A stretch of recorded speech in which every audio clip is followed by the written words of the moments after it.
Dostlar, hər vaxtınız xeyir.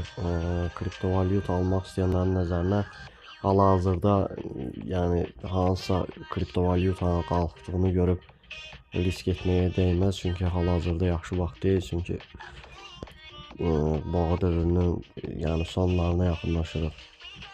Yəni qarşıda yenə də çox deməzdim, müəyyən qədər düşüşlər olacaq.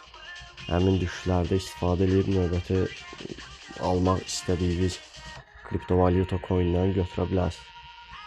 Ən çox da məsləhət görürəm düzdür Bitcoin-ə çox adamın gücü çatmır götürməyə. Ethereum-dur, Ripple-dur, Solana-dır, belə Chainlink-dir. Ən məsləhətli coinlər hal-hazırda bunlardır. Düzdür, Dogecoin də götürmək olar, Cardano-da və s. ümumiyyətlə çoxdur. Amma özünüz qərar verin sonra alın.